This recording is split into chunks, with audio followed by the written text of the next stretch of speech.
Assalamualaikum warahmatullahi wabarakatuh. Kam jirtan hordoftoota keenya kabajamuuf jaalatamu guyyaa har'aa akkaataa paaswordii Google keenya nu jalaa badee yookaan ammoo dagannee karaa salphaa ta'een daqiiqaa tokko keessatti argachuu dandeenyu wajjin ilaalla. Hanga xumuraatti viidiyoo kana laayik, sabskiraayib chaanala kana nuuf godhaa.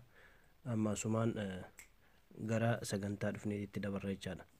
Jalqaba irratti Gmail kan jedhu kana al tokko ni tuqna iddoo kana. Ergasii immoo gara harka mirgaa irratti iddoo Jawaar jiru kana amma fakkeenyaaf gara harka mirgaa irratti sa'aatii jala asin tuqna. Ergasii immoo manage your Google account kan jedhu kana al tokko tuqna. Ergasii immoo mana kana yeroo nu fide fuula kana jechaadha. Home personal info data personalization kan jedhu kana akkana nu harkisna xiqqoo security kan jedhu kana ni tuqna. Ol harkifna jechaadha gajalaatitti.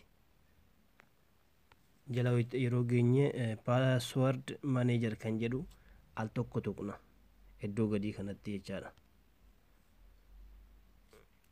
Yeroo kana amma fakkeenyaaf social media nu fayyadamnu kanneen akka Facebookaa, Twitteraa waan adda addaa nu fiduu danda'a. As keessaa kam akka barbaannu nu tuqna jechuudha. Amma fakkeenyaaf ka barbaannu ka Googleeti waan ta'eef ka Gmail keenyaa waan ta'eef amma google.com kan jedhu kana al tokko cuqaafna.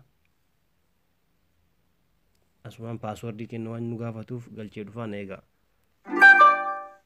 Amma fakkeenyaaf nu fide jechaadha gubbaa irratti ka ammoo telefoona kana keessa jiru email isaa na gubbaa irratti fidee jira. Gara gadii kanatti immoo paaswordii isaati.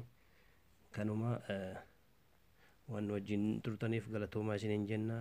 Chaanala keenya sabskiraayib nuuf godhaa, sheer nuuf godhaa.